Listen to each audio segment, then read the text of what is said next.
Book 2, The Book of the Traveler of the Worlds.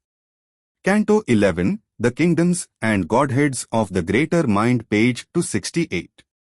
And to a new thinking's body left its place. A cage for the infinite's great-eyed seraphim thoughts was closed with a criss-cross of world laws for bars, and hedged into a curt horizon's arc. The erased vision of the ineffable. A timeless spirit was made the slave of the hours. The unbound was cast into a prison of birth, to make a world that mind could grasp and rule, on an earth which looked towards 1,000 suns, that the created might grow nature's lord, and matter's depths be illumined with a soul. They tied to date and norm and finite scope the million-mysteried movement of the One. Above stood ranked a subtle archangel race, with larger lids and looks that searched the unseen. A light of liberating knowledge shone across the gulfs of silence in their eyes. They lived in the mind and knew truth from within. A sight withdrawn in the concentrated heart could pierce behind the screen of time's results, and the rigid cast and shape of visible things. All that escaped conception's narrow noose. Vision descried and gripped their seeing thoughts, filled in the blanks left by the seeking sense. High architects of possibility, and engineers of the impossible, mathematicians of the infinitudes, and theoreticians of unknowable truths. They formulate enigmas, postulates, and join the unknown to the apparent worlds. Acolytes, they wait upon the timeless power. The cycle of her works investigate, passing her fence of wordless privacy. Their mind could penetrate her occult mind, and draw the diagram of her secret thoughts.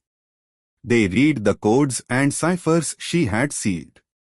Book 2, The Book of the Traveler of the Worlds. Canto 11, The Kingdoms and Godheads of the Greater Mind, page 269. Copies they made of all her guarded plans, for every turn of her mysterious course, assigned a reason and unchanging rule. The unseen grew visible to student eyes. Explained was the immense inconscient scheme.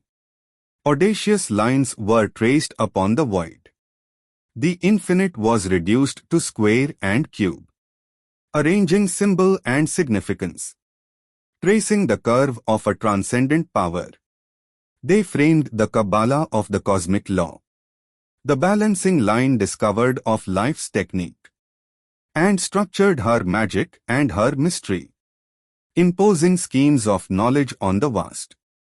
They clamped to syllogisms of finite thought, the free logic of an infinite consciousness, grammared the hidden rhythms of nature's dance, critiqued the plot of the drama of the worlds, made figure and number a key to all that is.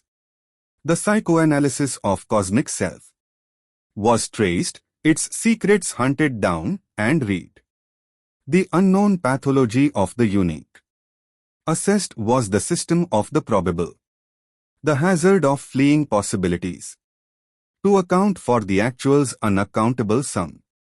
Necessity's logarithmic tables drawing, cast into a scheme the triple act of the One, unveiled the abrupt invisible multitude of forces whirling from the hands of chance, seemed to obey some vast imperative.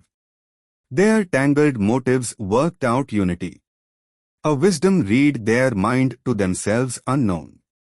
Their anarchy rammed into a formula, and from their giant randomness of force, following the habit of their million paths, distinguishing each faintest line and stroke of a concealed unalterable design.